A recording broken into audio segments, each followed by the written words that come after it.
The sea was too quiet for August. It should have roared, should have cracked its waves against the rocks like it always had in stories he read as a child. But here, at the very edge of the map, it barely whispered, just a long, low exhale that disappeared into a dense, sleeping fog. Elias stood at the old wooden pier, staring out at the place no one dared to name aloud. The mist rolled endlessly, curling like fingers across the water, swallowing every line, every sound, every trace of the horizon. Somewhere in that white abyss, they said, was the village. He had driven for 2 days through winding coastal roads and near abandoned towns to get here. The last sign he'd passed had read, Alder's Hollow, population 213, though he'd seen no more than a dozen faces since arriving. They watched him from behind windows, never stepping out. At the harbor cafe, the old man who served him coffee never asked why he'd come. But Elias knew they all knew. His sister Mira had vanished a year ago. One moment she was in the world, her sketchbook open on the kitchen table, her sandals by the door, and the next gone. No body, no clue, no farewell, only a single voicemail left at 3:33 a.m. the night she disappeared. I hear them again, singing. I think I know where it comes from. I just want to see Eli. He never heard from her again. In the months that followed, Elias spiraled. At first he believed the usual things: abduction, suicide, running away. But then came the reports.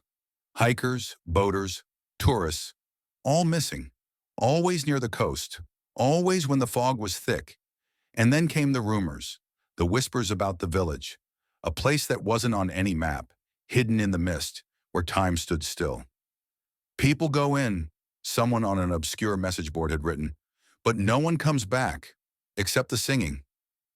Elias had laughed then, but when he listened to Mira's voicemail again, he heard something in the background he hadn't noticed before. A voice, faint, melodic, not quite human. Now standing at the edge of the sea, fog pressing like wool against his skin, he wasn't laughing. From the distance, a shape moved in the mist. Not a boat, not a person, something in between. Then it was gone. His heart thumped, not with fear but with recognition. He checked his pocket. The recorder was there, fully charged, the last thing Mira had used before she disappeared. He pressed record. Day 1, location, Alder's Hollow, time 6:42 a.m. Visibility, poor, no wind. Fog is thicker than expected. Locals refuse to speak of the village. They claim there's nothing beyond the harbor. But I saw movement. I heard something.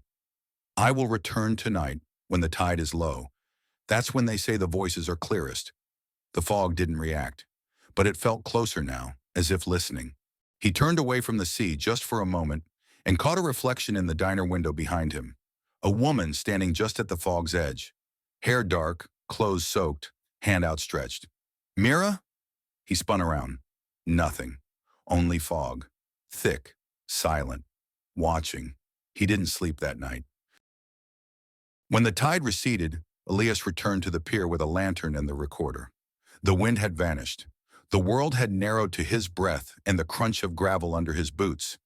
He whispered her name into the mist, again and again, until it sounded like prayer or madness. Then, singing, high, wordless, full of longing. He dropped the recorder. The light on the device blinked red. And the fog parted. Just a little. Just enough to let him in. Elias stepped forward and the mist did not resist. It felt like stepping through gauze, but colder. The moment he crossed that invisible threshold, the world behind him disappeared. The pier, the shore, even the stars, swallowed. The air thickened, not just around his body, but inside his thoughts. Time, too, lost its edges. He couldn't say if minutes passed or hours. All sound was distant here, as though the world had been padded in wool. His breath echoed too long in his own ears. Footsteps came a second after he took them.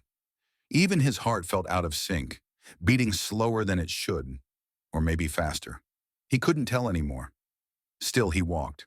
The lantern cast a small golden pool of light around him. Everything else was a soft, pulsing gray. Every few steps the fog shifted. Not like wind, but like breath. like something alive was exhaling around him. Elias kept Mira's recorder clutched in his hand, though it had stopped blinking. The battery read full, but the screen refused to respond. He whispered, "Can you hear me?" The fog didn't answer, but the shadows did. Out of the corner of his eye, something moved. A flicker, too tall for a man, too thin for a tree. He turned. Nothing. Again on his left. A shiver climbed his spine. He walked faster. Then came the voices, not loud, not clear, but many, speaking, no, murmuring, in 1,000 overlapping tongues, not shouting, not whispering, conversing, chanting, some of it familiar, fragments of Latin, French, maybe Russian. Others sounded like dreams. He began to lose direction. His phone showed no GPS. The compass spun. Still, he pressed on. And then, without warning, the fog thinned. Before him, a shoreline, a black, oily shore of smooth pebbles. Ruined boats lay on the sand, rotting and half swallowed by the tide. Beyond them, up the slope, he saw them, the houses, half covered in moss and seaweed, crooked, still. Windows like eyes shut in sleep, the village. But it didn't look abandoned. It looked paused. Elias took cautious steps forward. The closer he got, the more surreal it became. A bicycle lay by a gate, its wheels spinning slowly in still air. A teacup sat on a porch, steaming faintly. And in the distance, somewhere deep in the center of the village, the singing began again. This time, it was different, closer, stronger. It wasn't just one voice now, but many, layered, echoing, rising in and out of harmony. A music that bent space. Elias felt it in his ribs. His eyes welled. He didn't know why. He passed a well in the village square. Ancient, stone-carved, draped in vines. A faint bluish glow pulsed from deep within. He leaned over and swore he saw something looking back. A face, his own, but older. He recoiled. Behind him, a door creaked open. He turned. A girl stood in the doorway.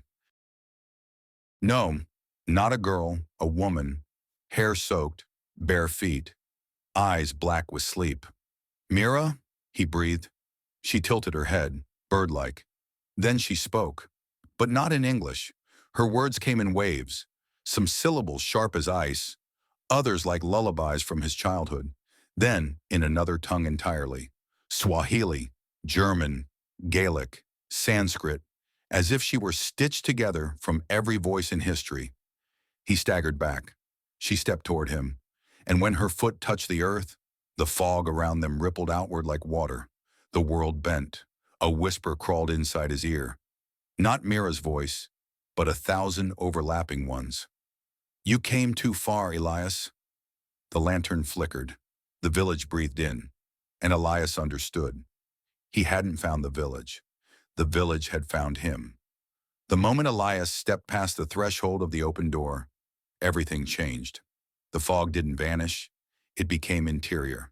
It curled along the ceilings, hugged the floors, moved like it had lungs. The air was thick with the scent of salt and old wood, mixed with something sweeter, like sleep. Inside the house, time had lost its grip entirely. A fire burned in the hearth, untouched by years. Dust floated without settling. On the table, a spoon hovered just above a bowl of untouched soup. It should have fallen, but it never did. It was in between. Everything here was suspended, paused mid-thought, like the breath before a cry or the moment between a question and its answer. Outside, the village stretched in all directions, caught in the same strange stillness. Elias stepped back out and wandered. People were everywhere and nowhere. They sat on porches, lay in hammocks, leaned on fences. Not statues, not corpses. Sleeping. Their chests didn't rise or fall, but their skin was warm, their hair gently fluttered with the breeze that shouldn't have been there. One woman rested on a bench with a book open in her lap, her finger marking the page. A child clutched a red ribbon in frozen delight. A fisherman gripped his net in mid-cast. Droplets of water caught in midair like glass beads. All of them, dreaming with their eyes closed. But what chilled Elias most was the sound.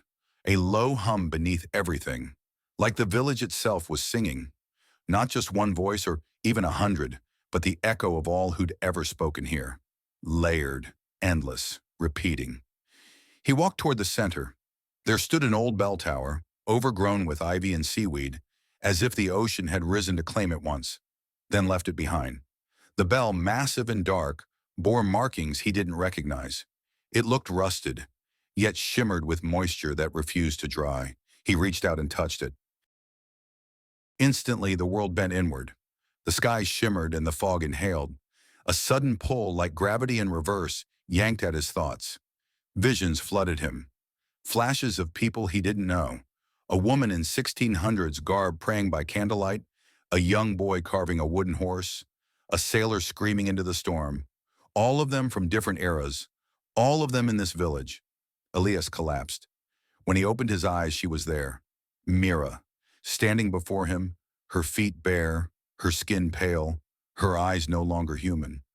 Not glowing, not monstrous, just deep. Like looking into a well that had no bottom. She knelt beside him. "You remember," she said, but her mouth didn't move. The words were inside his mind, reverberating like a forgotten dream. "You heard the song. That's how it begins." He tried to reach her, but his arms were heavy, as though he were underwater. "You have to go," he whispered. Her face twisted, not in sadness, but in something older, a knowing, a sorrow too ancient for tears. "There is no go," she said. "There is only again."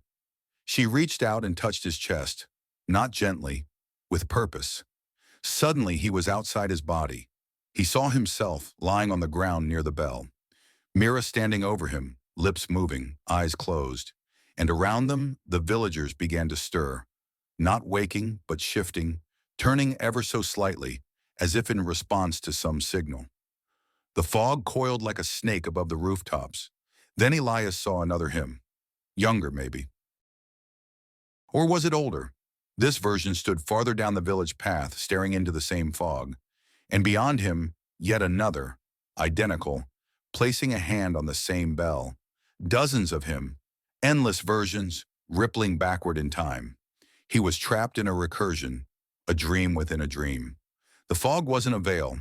It was a loop, a cycle. He dropped to his knees.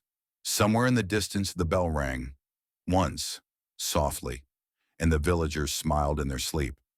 Elias screamed without sound. He stood on the edge of the village again, but this time it was different. There was no recollection of how he had returned to the outskirts, no memory of walking, no sense of time. The fog had carried him, or perhaps rewound him, like a note played backward, returning to its first vibration. The bell no longer rang, the air no longer hummed, but inside Elias, the song remained. He felt it in his bones now. Not just a melody, but a code, like his body had learned a new language in sleep. And when he opened his mouth, he didn't mean to sing. But he did. A sound emerged, not his voice exactly, but a layered tone, like he had become an instrument. Echoes stretched from his mouth in slow velvet ripples. The song poured into the fog, and the fog responded. It breathed back. And in that breath, he saw them, all of them, hundreds of souls wrapped in mist, frozen in dream. Not lost, not dead, just waiting. Each one carried the song, a single note in an endless choir.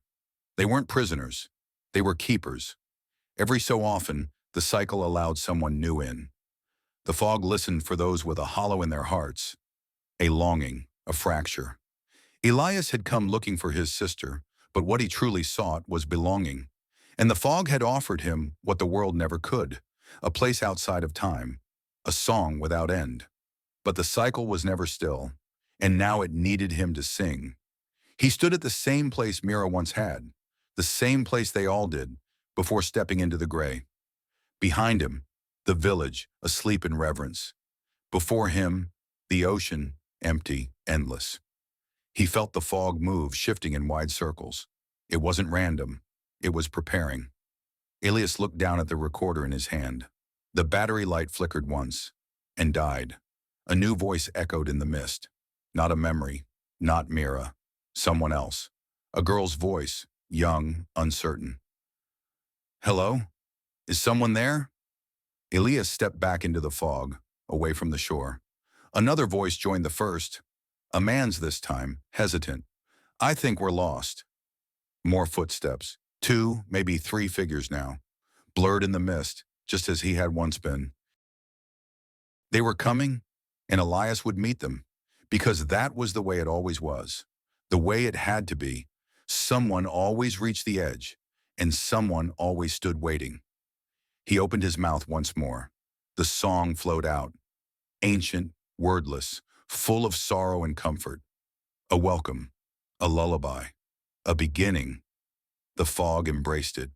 Behind him the village stirred, and somewhere in the waking world, a voice crackled through an old forgotten recording device, buried in salt and stone. If you hear this, don't follow the singing. But it was too late. Someone already had.